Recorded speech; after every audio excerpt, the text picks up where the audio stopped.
خب جلسه دوم کلاس طراحی مبتنی بر دامنه یا همون دومین دریون دیزاین در خدمتتون هستم.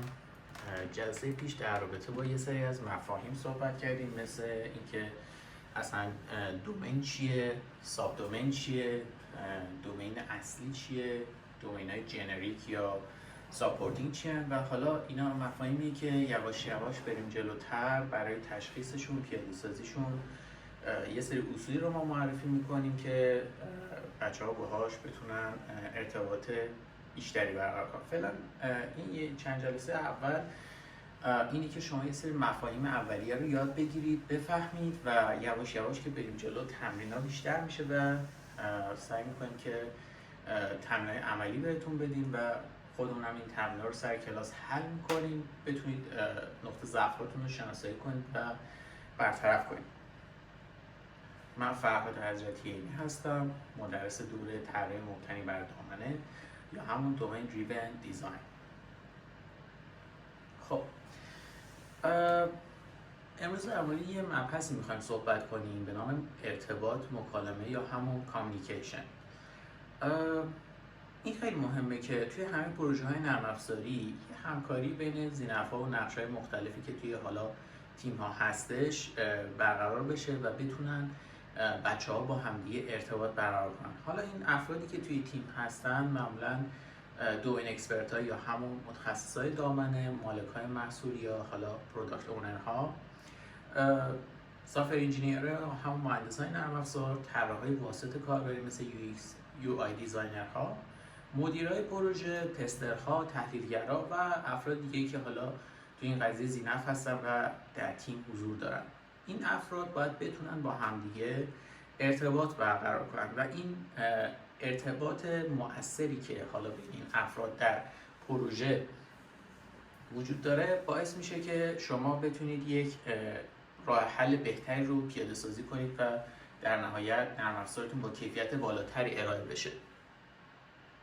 حالا این ارتباط یعنی چی؟ این ارتباط به این معناست که آیا همه افرادی که توی تیم یا حالا به عنوان ذی‌نفع توی پروژه قرار دارن در رابطه با اینکه راه حل این صورت مسئله چیه با هم دیگه توافق دارن یا نه. و کلا توی هر پروژه‌ای ما دو نوع نیازمندی داریم بچه‌ها، فانکشنال و نان فانکشنال. فانکشنال ها یعنی اینکه خب اینو در نظر داشته باشید ما یه نرم افزاری می‌خوایم، این نرم افزار باید چی کارا برای ما بکنه. خب این که شما میگید چی کارا باید بکنه و یا فرآیندهای کسب و کاریتون رو در موردش توضیح میدید، اینا میشن فانکشنال ها، نیازمندی های فانکشنال. پشت قضیه این که حالا یه نرم افزاری داره فرآیندهای شما درست کار میکنه، این که با چه سطح کیفیتی داره به شما سرویس میده، اینا میشه نان فانکشنال ها. مثال بخوایم بزنیم این که مثلا مسائل امنیتی رو درست رعایت کرده، سرعت خوبی داره، آیا قابلیت های مثلا گسترش پذیری داره، تحمل خطا داره، من 2 تا کاربرمو بکنم 50 تا کاربر سیستم کد میشه یا کد نمیشه. اینا میشه نیازمندی های نان فانکشنال. معمولا این دوتا در کنار هم توی یه پروژه باعث میشن که یه نرم افزار خوب ساخته بشه. به همین خاطر باید شما دقت بکنید که این دوتا نیازمندی با همدیگه تضادی توی پروژه‌تون نداشته باشه. اینکه یه وقت نید بگید آقا من سرعت نرم افزارم میبرم بالا ولی تعداد کاربرامو میکنم یه دونه. خب این تضاده، این اصلا منطقی نیست. شما باید در نظر داشته باشید که اون نرم افزار شما برای مثلا 50-100 نفر آدم قراره کار کنه و شما باید سرعت رو برای این 50 نفر تضمین کنید. به همین خاطر این دوتا نباید با هم دیگه تضاد داشته باشن. این مفهوم باید یه توافق و همراستایی هم توی موضوعات پروژه داشته باشه. یعنی چی؟ یعنی شما نه یه چیزی بسازی که اصلا ربطی به بیزینس شما نداشته باشه. به همین خاطر همه بچه‌ها باید در اون جلسات حضور داشته باشن، در رابطه با پروژه با هم دیگه حرف بزنن و توافق کنن و همراستایی پروژه رو هر سری ارزیابی و بهبود بدن. یه سری تحقیقاتی توی پروژه‌های نرم افزاری انجام شده که این تحقیقات نشون داده که این کامیونیکیشن یا هم افکتیو کامیونیکیشن، ارتباط مؤثر، باعث میشه که اشتراک دانش بین افراد تیم برقرار بشه. یعنی چی؟ یعنی اگر یه نفر یه چیزی رو بلده با بقیه به اشتراک بذاره و هر چقدر این ارتباط مؤثر بهتر بشه، بهینه‌تر بشه و زمان بیشتری براش گذاشته بشه، باعث میشه که احتمال شکست یا تعداد دلایل شکست پروژه کاهش پیدا کنه.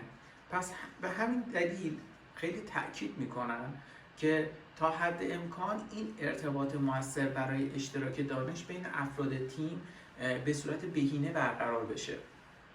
توی بسیاری از موارد هم بین افراد کسب و کار و مهندسای نرم افزار به طور کلی ارتباط برقرار نیست. مثلا یه دفعه یه اتاق هست، اتاق آیتی، بقیه مثلا تو اون اتاق آیتی هیچ کس رفت آمد نداره، باشون هیچ صحبتی نمیکنه، سالی یه بار میبیننشون، خب این وقتی که تیکت میزنن میبیننشون، خب اینا جالب نیست. شما باید همیشه دقت کنید که دانشی که توی دومین وجود داره، دانشی که توی اون حوزه کاری کسب و کار وجود داره، توسط بچه‌هایی که تو اون قضیه اکسپرتن. یعنی چی؟ یعنی مثلا یه آدمی توی خودروسازی کشوره و این مثلا 10 سال 20 سال 30 سال کار کرده، تو اون زمینه اکسپرت شده، متخصص شده. باید یواش یواش اون دانشی که توی ذهن خودش داره رو به بچه‌های مهندسای نرم افزاری انتقال بده. این انتقال دادن دانش باعث میشه که بچه‌های مهندسای نرم افزار دید بهتری نسبت به دامنه داشته باشن و راه حل‌های درست‌تر و همراست‌تر با نیازمندی‌های شرکت ارائه بدن. همونجور که حالا توی این عکس می‌بینید یه جور حالت شیرینگ اطلاعات بوده که مثلا به صورت لگسی، حالا به صورت قدیمی یا قدیم ها این کارها رو می‌کردن، می آوردن دومین اکسپرت با استفاده از یه سافر آنالیست یا یه آدمی که تحلیلگر نرم افزار بوده، می اومده یه سری نیازمندی ها در می آورده. حالا اسمشو بعضیا میذاشتن RFP، بعضیا میذاشتن سافر ریکوایرمنت. حالا یه مستندی توسط تحلیلگر نرم افزار دومین اکسپرت ساخته می‌شده و تحویل دیولپرها می‌شده و دیولپرها بر اساس اون یه کدی می‌زدن و میومده بیرون. به این کار که افراد اطلاعاتشون رو می‌نویسن یا به اصطلاح ترجمه می‌کنن به نوشته کاغذی که با کمک تحلیلگرا و کسب و کارها اینا انجام میشه، به اینا میگن جریان رایج انتقال دانش. حالا این رایج بودن این قضیه خب قشنگ نیست. حالا این ایراداتش چی هست که چرا ما به همون روش قبلی پیشنهاد نمی‌کنیم شما کارتون رو ادامه بدید اینه. فقط از این عکسی که الان توی این اسلاید هست در نظر داشته باشید که این فرآیند بهش میگن ترنسلیشن یا ترجمه. یعنی اولا میان طرف نیازمندی ها رو ترجمه میکنن به سافر ریکوایرمنت و صاف توسط دیولپرها شروع میکنن پیاده سازی و تحویل نرم افزار. توی اینجور تیم‌ها یا حالا میشه گفت توی اکثر تیم‌ها برنامه‌نویسا مستقیم با بچه‌های دومین اکسپرت یا متخصصای دامنه در ارتباط نیستن و این خب خوب نیست.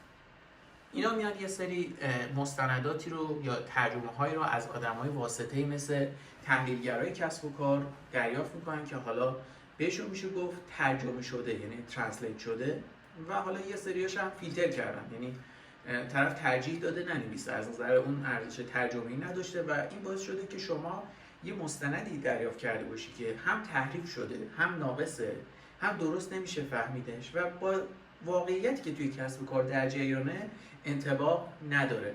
پس عملاً اون مستندی که توسط تحلیلگرا داره تحویل میشه ایراد داره. این یکی از بزرگترین مسائلیه که حالا ما توی کامیونیکیشن یا ارتباط باید حل کنیم که به جایی که یک سری سندهای ترجمه شده به درد نخور یا ناقص یا فیلتر شده رو تحویل بگیریم، فهم درستی نسبت به قضیه رو به بچهای دیولپر منتقل کنیم. توی چرخه سنتی نرم افزار یه چیزی هست به نام دومین نالج. دومین نالج یا دانشی که توی اون دامنه حضور داره معمولا برای بچه‌های مهندسای نرم افزار ترجمه میشه که این کار حالا درستی نیست و خب بهش میگن مدل تحلیل. مدل تحلیل یه توصیفی از حالا کلی در رابطه با نیازمندی‌های سیستم که معمولا هم درک درستی از منطق کسب و کار پوشش نیست. یه مستندیه ساخته شده و خیلی هم ناقص و خیلی هم ایراد داره و اون تحلیلگر هرچی فهمیده حالا به هر زبانی که بلد بوده، حالا میخواد دیاگرامی باشه میخواد نوشتار باشه، تبدیل کرده به یه مستند تحلیلی و تحلیل بچه‌های دیولپر داده. اگرچه حالا بنده خدا تلاششو کرده، زحمتشو کشیده، مستندشو ساخته، ولی خب به عنوان یه آدم واسطه‌گر توی این پروژه قرار داشته که اومده یه دانشی رو ترجمه کرده، حالا خیلی سعیشو کرده، ولی خب این کار درستی نیست و امکان داره این ترجمه یه سری اطلاعات غلطی رو به اشتراک بذاره که برای کل پروژه خطرناکه. چون توی هر ترجمه‌ای که این بنده خدا انجام داده یه سری اطلاعات از بین رفته، یه سری اطلاعات بد ترجمه شده، یه سری اطلاعات گم شده و این اطلاعات در کل وقتی به قضیه نگاه میکنید خیلی مهمه و باید به مهندسای نرم افزار منتقل بشه، چون برای پیاده سازی کلان اون کسب و کار این اطلاعات حیاتیه. حالا این مسئله فقط این نیستش که حالا شما تبدیلش کنید به یه سری مدل‌های طراحی. این بحث اینه که پیاده سازی درست انجام بشه و با اون مدل یا اون سورس کد بخونه. یعنی اولا میدونید یه چیزی بگم، طرف میاد یه تحلیلی رو میسازه، یه مدل ذهنی، یه کانسپتی میسازه، بعد میاره تبدیلش کنه به پیاده سازی، بعد این وسط هر مرحله یه عالم دیتا، یه سری مفاهیم گم میشه، غلط ترجمه میشه، خراب میشه، بعد همینجور که داره این عملیات انجام میشه حالا اسناد دپریکیت هم میشن. اون بیزینس که منتظر شما نیست که اصلا منتظر بمونه که شما نرم افزار بیاری بالا. اون بیزینس داره توسعه پیدا میکنه، جلو میره و دانش‌های جدیدتری به سیستمش داره اضافه میشه، ولی شما مستندت ثابت مونده و عملاً قدیمی شده و سورس کد شما یا اون کدی هم که داری تولید میکنی با اون دانش قدیمی اون کسب و کار سازگار و همخوانی داره. پس عملاً اینجا شما میبینید که نیازی هست که دانش درست منتقل بشه از دومین اکسپرت‌ها. این عکس رو ببینید. این همه ما در مورد صحبت کردیم. صحبت اینجوری بوده که حالا اسمشو میذاشتن ترجمه دانش. یه دومینی بوده، یه کارخونه‌ای بوده، یه نالجی بوده تو اون کارخونه و دیسکاوری شده یا کشف شده، تبدیل شده به یه مدل ذهنی یا منتال مدل. بعد اومدن دیولپرها اینو تحویل گرفتن، اومدن یه سولوشنی بر اساسش طراحی کردن، یه دیزاین کردن، یه سولوشن مدل اومده بالا. حالا این مدل راهکار رو اومدن شروع کردن کد زدن، پیاده سازی، تبدیلش کردن به یه سورس کد و این کار شده ترجمه دانش به نرم افزار. و ایراداتش هم ما اینجا براتون گفتیم که این وسط امکان داره درست ترجمه نشه، درست منتقل نشه، یه سری چیزا نادیده بگیرن که خیلی مهمه تو کل پروژه و توی انتقال باعث شده که از بین بره.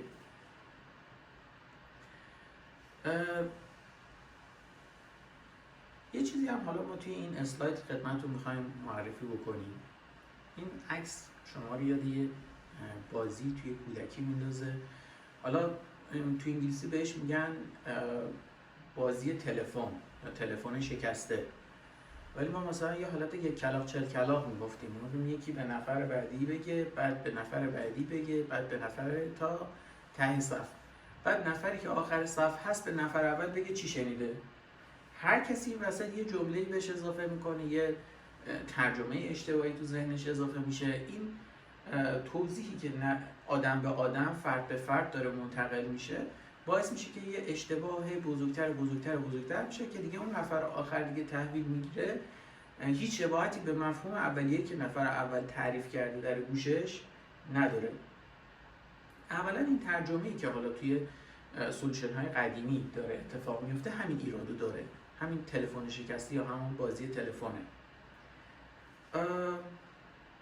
برای اینکه این مسئله رو ما توی پروژه های بزرگ نرم افزاری حل کنیم، دومین دریون دیزاین یه راه حلی پیشنهاد میده.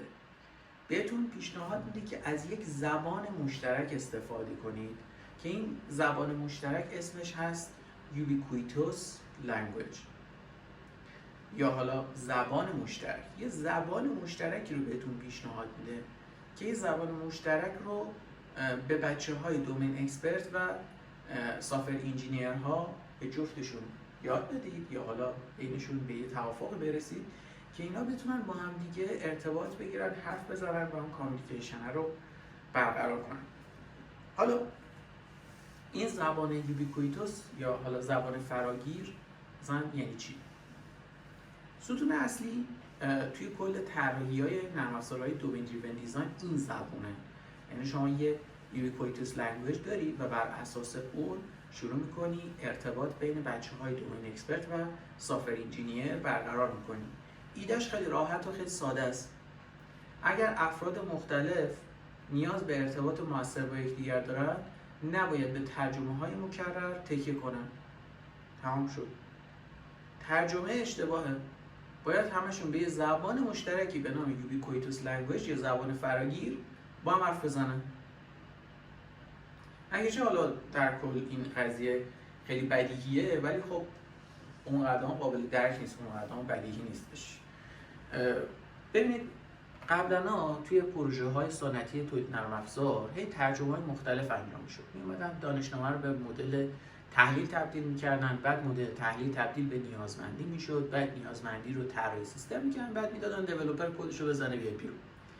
پس عملا این فرایند هی ترجمه تبدیل باعث میشه که شما یک چیزی رو پیاده سازی کنی که اصلا نیاز اصلی اون کسب و کار نیست. حالا دومین دریون دیزاین میاد یه زبان واحد و مشترک برای توصیف کسب و کار میسازه، همون زبان فراگیر یا یوبیکویتوس لنگویج رو میسازه. بعد تمام افرادی که توی این پروژه درگیرن مثل برنامه‌نویسا، مالکای محصول، کارشناسای دامنه، طراحای یو ایکس هم میشینن با هم دیگه سر جلسه در رابطه با اون دومین کسب و کار یا بیزینس دومین شروع میکنن با استفاده از این زبونی که با هم دیگه اختراع کردن یا ایجاد کردن صحبت میکنن. خیلی این مسئله مهمه که بچه‌هایی که میان توی اون جلسه میشینن با این زبون راحت باشن، با هم دیگه خوب راحت حرف بزنن که همشون باید یک درک مشترکی از تمام اجزا و ساختار اون پروژه با هم دیگه ایجاد بکنن. خلاصه این جلسه‌ایه که شبیه جلسه‌های فنیه ولی شبیه جلسه‌های نرم افزار هم هست، خیلی شباهت‌های مختلفی داره، ولی وقتی میشینید تو اون جلسه می‌بینید یه سری واژه‌ها، یه سری عبارت‌ها، یه سری کلمات، یه انگاری یه زبونی اون وسط در جریانه که مختص مشترک اون بچه‌ها تو اون بیزینسه، تو اون دومینه و این اصطلاحات و زبونی که دارن استفاده میکنن بهشون کمک میکنه که مفاهیم رو خیلی بهتر و راحت‌تر و دقیق‌تر بین همدیگه به اشتراک بذارن و منتقل کنن. یه چیزی رو یادتون نره که ما یه مفهومی داریم به نام language of business یا زبان کسب و کار. این ubiquitous language زبانی نیستش که شبیه حالا مثلا یه تکنولوژی مثل سی شارپ باشه، جاوا باشه یا حالا مثلا بچه‌های ساخت و تولید باشن. اینا نیست. یه زبون اون کسب و کار خاصه.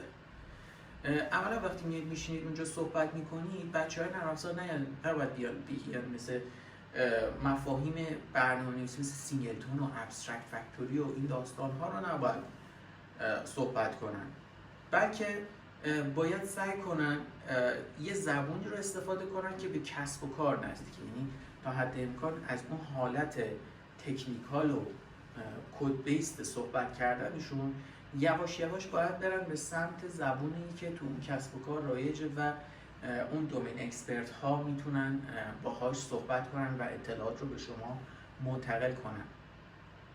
مثلا فرض کنید که یه سامانه مدیریت کمپین تبلیغاتی رو راه میندازیم. این کمپینه باید محتوای خلاقانه‌ای رو نمایش بده. کمپین فقط در صورتی که قابلیت انتشار داره که یه جایگاهی از سیستم‌های تبلیغاتیش باید فعال باشه یا خالی باشه. پورسانت فروش هم بعد از تایید تراکنش‌ها محاسبه میشه. خب حالا شما به عنوان یه دیولپر نباید بیاید بگین آقا من یه آی فریم میزنم توی HTML اونجا یه جای خالی هست شما میتونید بر اساسش کار کنید. یارو میاد تو اصلا یه آی فریم چیه؟ HTML چیه؟ یا مثلا میگی خب من یه رکورد میزنم میگم مثلا یه جدول دارم اکتیو پلیسمنت. خب اکتیو پلیسمنت چه می‌دونین یه زبون خیلی سخت و تکنیکالیه که بچهای دیولپر با هم دیگه وقتی صحبت میکنن میفهمن، ولی دومین اکسپرت میاد میشینه سر جلسه با شما صحبت میکنه اصلا نمیفهمه داره چی میگی. یه 4 تا برنامه‌نویس نشستن با هم دیگه دارن حرف میزنن اصلا نمیفهمن دارن چی میگن. یا مثلا وقتی بحث پورسال میاد میگیم ببین ما یه چیز جدول ترانزکشن داریم، یه جدول هم داریم اپروف سیلز. این دوتا وقتی که با هم یه جوین میخورن میتونه نمیدونم کسب و کار طرف پولو واریز کنیم به حسابش. یارو همینجوری میگه ترانزکشن چیه؟ سیل اپروف یعنی چی؟ اینا مفاهیمیه که خب بالاخره خیلی تکنیکاله، خیلی فنیه و بچهای دیولپر میفهمن اینو. برای اینکه حالا شما ارتباط بگیرید باید سعی کنید که یه زبونی رو بسازید که در این حال حالا هم که پرسایز یا دقیقه یه حالت کانسیستنت و پایدار و یکپارچه هم باشه که بتونه اون فرضیات ذهنی که حالا طرف در رابطه با چیزهای مختلف داره که غلطه رو حذف کنه و اون منطق اصلی کسب و کار که به صورت صریح و شفاف وجود داره رو بیان کنه. پس عملاً باید شما یه کاری بکنید که ابهامی که باعث درک نشدن مؤثر اون دومین هستش از صحبت و گفتار شما خارج بشه و هر جمله، هر کلمه، هر عبارتی که دارید استفاده میکنید یک معنای واضح داشته باشه. پس عملاً شما باید برید دنبال یه سری کلمه هایی بگردید که این کلمه ها این ابهام رو از پروژه های شما بکشه بیرون. یه مثال دیگه بزنیم. مثلا عبارت پالیسی یا سیاست. پالیسی میتونه یه قانون نظارتی باشه توی یه پروژه یا میتونه توی یه پروژه دیگه به مفهوم یه قرارداد بیمه‌ای باشه. خب این دوتا میتونه دوتا درک مختلف از واژه پالیسی باشه توی پروژه شما. پس عملا این پالیسیه داره برای شما ابهام توی معنا و پیچیدگی تو پیاده‌سازی ایجاد میکنه. پس شما بهتره این کلمه رو از اون زبان فراگیرت بکشی بیرون، دو تا کلمه دیگه بذاری جاش. بگی regulatory rule یا حالا قانون نظارتی، یا بگی insurance contract یا قرارداد بیمه. اولا این دو تا کلمه رو جایگزین کنی با کلمه پالیسی و این باعث میشه برای شما یک مفهوم شفافتری از پروژه یا اون عبارت ایجاد بشه و شما کلمات یوبیکویتوس خودتون رو داشته باشید که مخصوص اون دومین خاص باشه. یه مفهوم دیگر هم خیلی باید مراقبش باشید به نام سینونیم ترمز یا واژگان مترادف.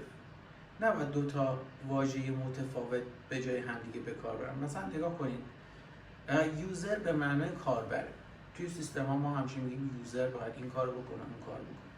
ولی وقتی اون دومین اکسپرت میخواد ازش استفاده کنه، یوزرها دسته های مختلفی دارن. کسی که میاد تو سایت شما میشه ویزیتور، کسی که داره مدیریت میکنه سیستم شما رو میشه ادمینستریتور، کسی که مثلا یه لول پایینتره و فقط فرآیندهای داخلی بر اساس دسترسیش کار میکنه میشه اکانت یا حساب کاربری.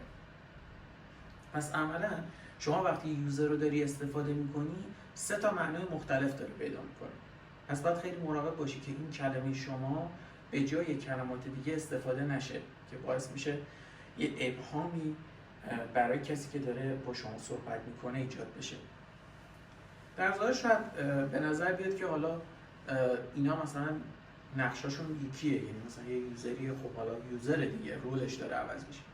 ولی دقت کنید که یواش یواش که میره جلو اون ویزیتور توی تحلیل‌های آماری استفاده میشه. یعنی عملاً شما از جنس تایپ ویزیتور برای این استفاده میکنی که ببینی سایتت خیلی طرفدار داره یا نه.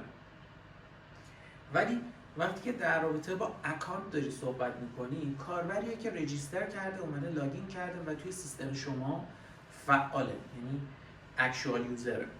خب پس اولا یادتون باشه که حالا هر کلمه‌ای که دارید استفاده میکنید مدل سازیتون رو ممکنه دوچار یه سری پیچیدگی‌هایی بکنه.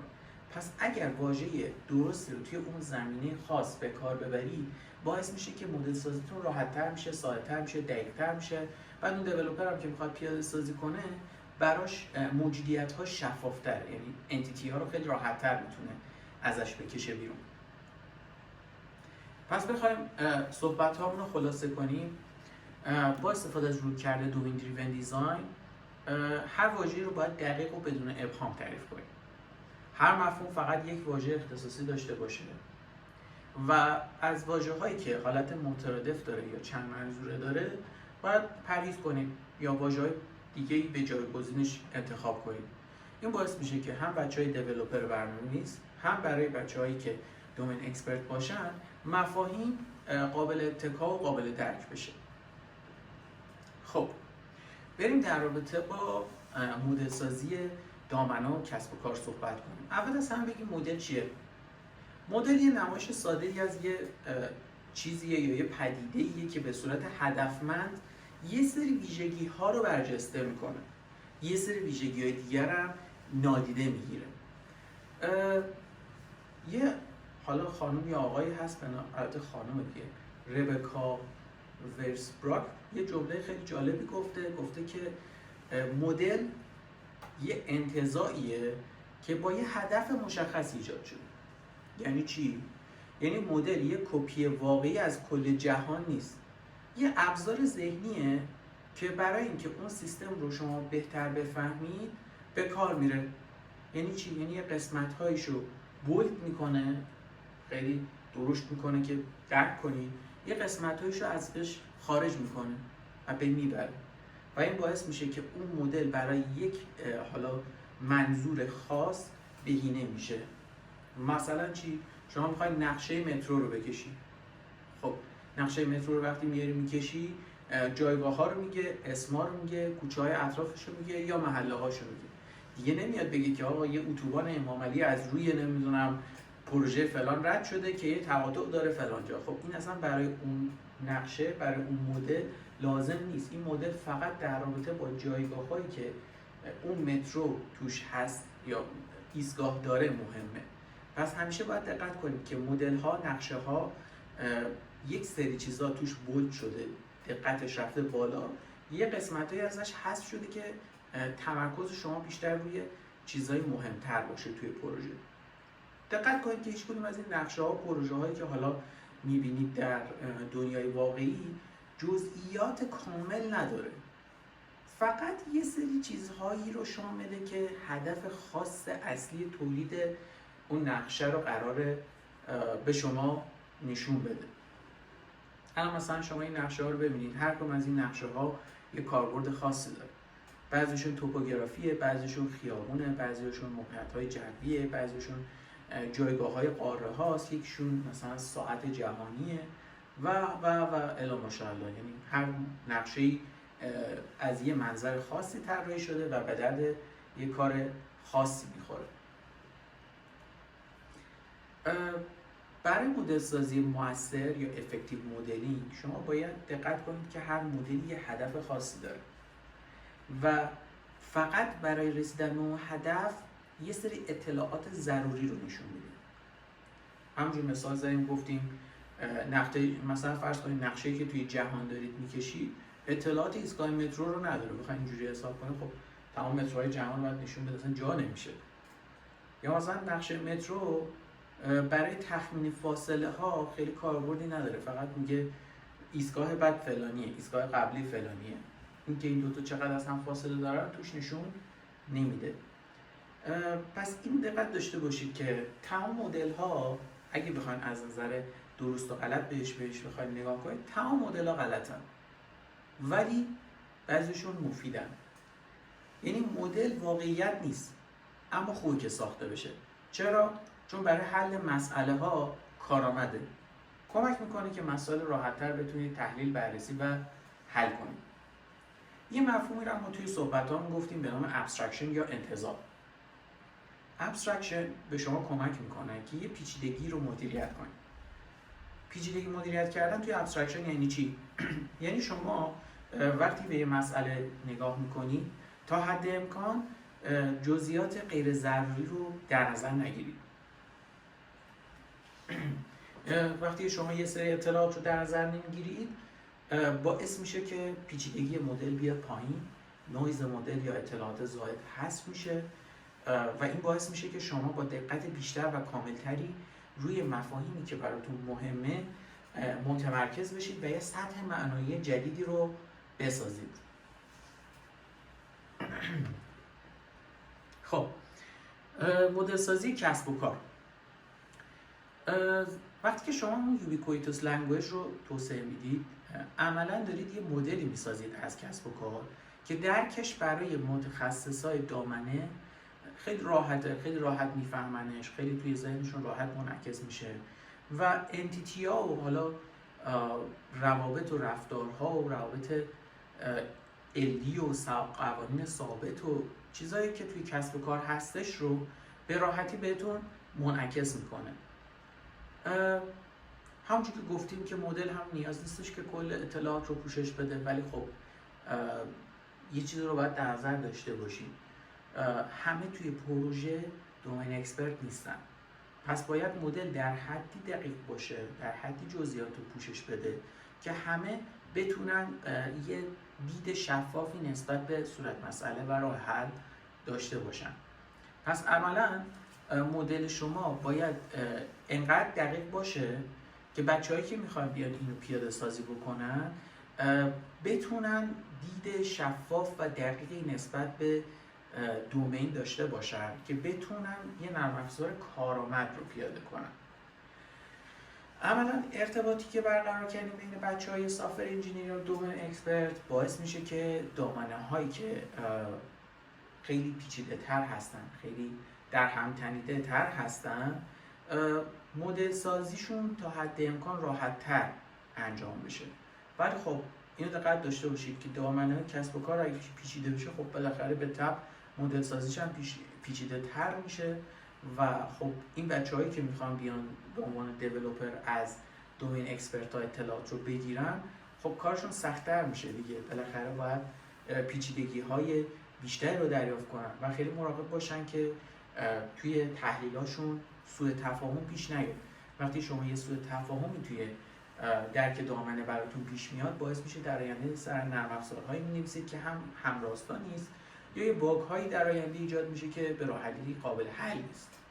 اینا چیزایی هستش که امکان داره اتفاق بیفته و شما باید روی این بحث کامیونیکیشن و مدل سازی ذهنی و زبانی که حالا این دوتا گروه با هم صحبت میکنن به عنوان یوبیکویتوس لنگویج خیلی تمرکز کنید و زمان بذارید تا این اتفاقات توی پروژهتون پیش نیاد. پس اگه بخوایم صحبتامون رو خلاصه کنیم، مدل دامنه یعنی بازتاب ذهنی کسب و کار با هدف یک مسئله خاص. به کمک اون زبان فراگیر یا یوبیکویتوس لنگویج ساخته شده، دقیق پرسایز، سیمپل یا ساده است و بر اساس ابسترکشن یا انتزاع ساخته شده. جزئیات غیر ضروری توش حذف شده و ابزاری برای ارتباط بین بچه‌های فنی و بچه‌های کسب و کار یا بیزنس دومین. یه چیزی رو هم شما فراموش نکنید بچه‌ها که این ارتباط بین بچه‌های دومین اکسپرت باید به صورت دائمی باشه، که یعنی یه چیزی که کانتینیوس توی پروژه شما داره میره جلو و هر بار که این بچه‌ها دارن پیاده سازی انجام میدن، خوبه که ارتباط با بچه‌های دومین رو برقرار داشته باشن که هر بار که میرن جلو، همون لحظه اگر یه وقت توی مفهوم دچار اشتباهی شدن، سوالاتش رو بپرسن و اگر فرضیه نادرستی توی کارشون وجود داره یا درک ناقصی از کسب و کار وجود داره، همونجا حل بشه، نه تا آخر پروژه بعد دوباره باعث شکست پروژه بشه. این ارتباطی که حالا همه ذی‌نفع‌ها باید با همدیگه توی پروژه ایجاد کنن، باعث میشه که یه درک مشترکی روی کل پروژه ایجاد بشه. کلا اون دانش دامنه یا نالج دومین شما به راحتی به اشتراک گذاشته بشه و بچه‌ها بر اساس اون بتونن نیازمندی‌ها رو بسازن، تست‌ها رو انجام بدن، مستندات رو بنویسن و سورس کدها رو هم پیاده سازی کنن یا هم کد منبع رو ایجاد کنن و در اختیار بهره بردار نهایی بذارن. این یوبیکویتوس لنگویج یه فرآیند زنده است.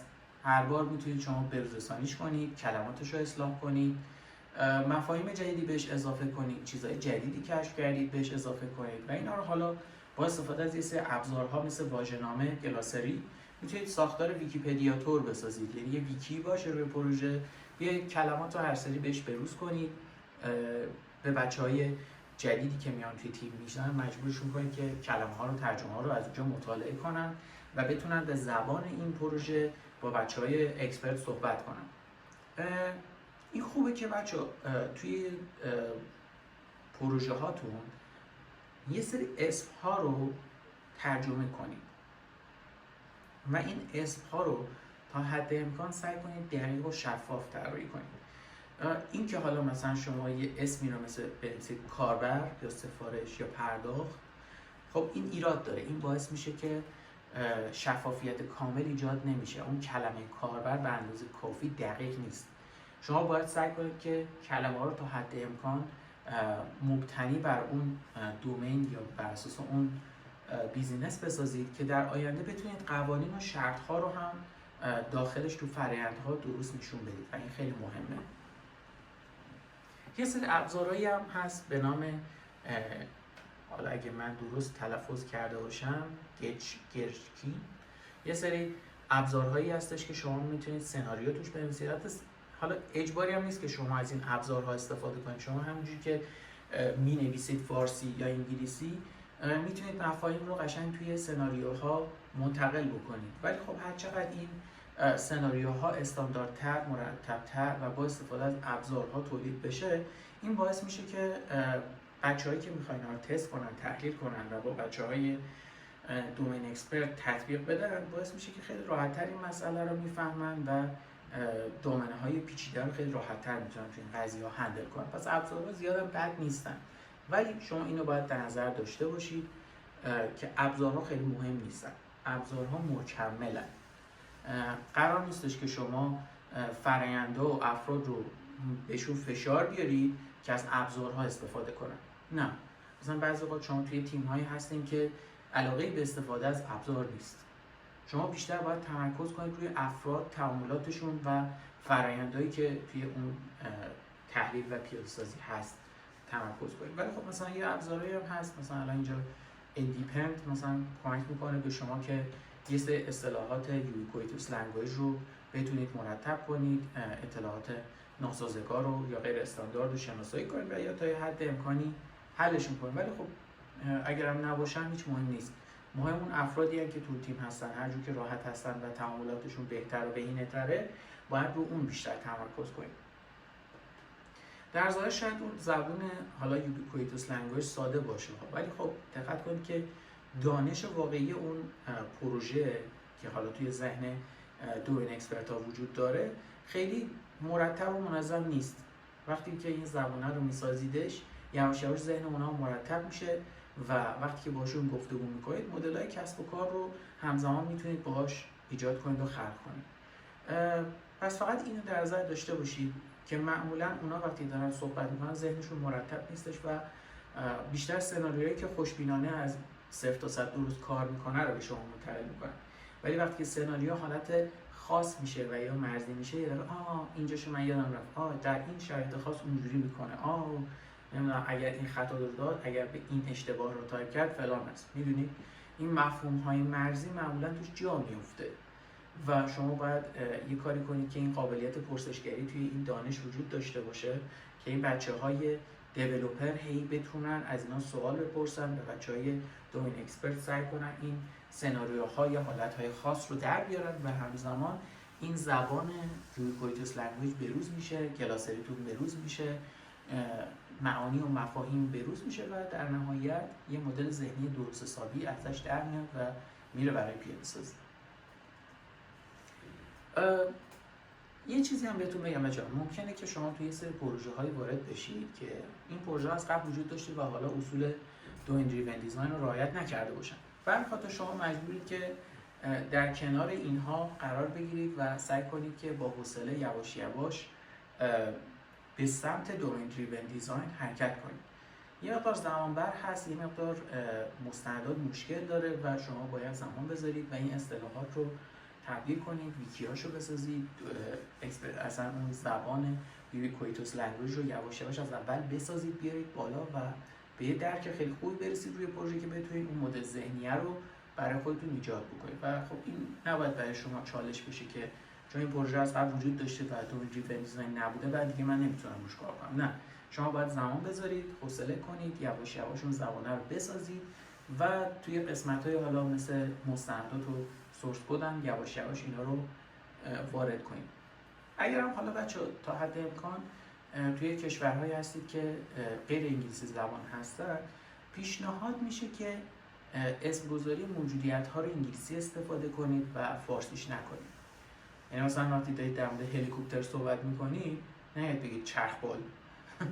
این حالا درسته که درسته چرخبال، ولی ما هدفمون اینه که هر کلمه‌ای مفهوم درست رو در ذهن ذی‌نفعال و کسایی که میان توی جلسه شرکت میکنن ایجاد بکنن. پس خیلی مهمه که تا حد امکان از کلمات انگلیسی استفاده کنید و ترجمهش نکنید و اگر هم ترجمهش میکنید باید حواستون باشه که اون کلمه اون دومین باید باشه.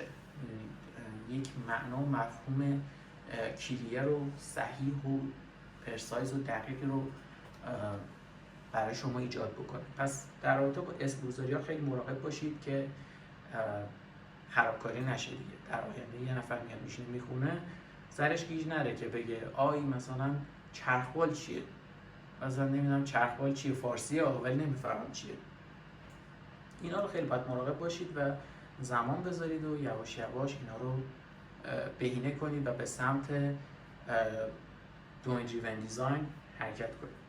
خب پایان جلسه دوم هستش و در آخر این جلسه شما باید بتونید برای من مفهوم یوبیکویتوس لنگویج یا زبان فراگیر رو بگید و اینکه چه اهمیتی داره اینو ما توی دومین دریون دیزاین داشته باشیم. تفاوت بین دانش دامنه واقعی و مدل‌های تحلیل سنتی رو تشخیص بدید که حالا مثلا اونا حالت ترجمه‌ای دارن ولی خب مثلا ما اینجا کامیونیکیشن داریم، ارتباط برقرار میشه. مثالی از واژگان مبهم یا مترادف بگید و اینکه حواستون باشه که جایگزین مناسبی رو براش انتخاب کنید.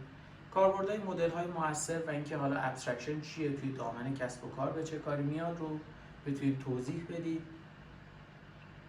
نقش تعامل مستقیم بین متخصصای دامنه یا همون دومین اکسپرت ها رو توی کشف دانش ضمنی یا ایمپلیسیت درک کنید و تا حد امکان بتونید این دانش ها رو از صحبت با اونا بگید که چجوری درک میشه.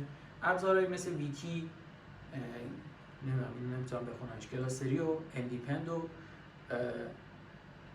گرکین مثلا برای مستندسازی و زبان‌های فراگیر ازش استفاده کنید. حالا گفتیم که این ابزارها خیلی مهم نیستن، مهم انسان‌ها، روابط، تعامل و فرآینداشونه، تمرکز روی اونها بکنید.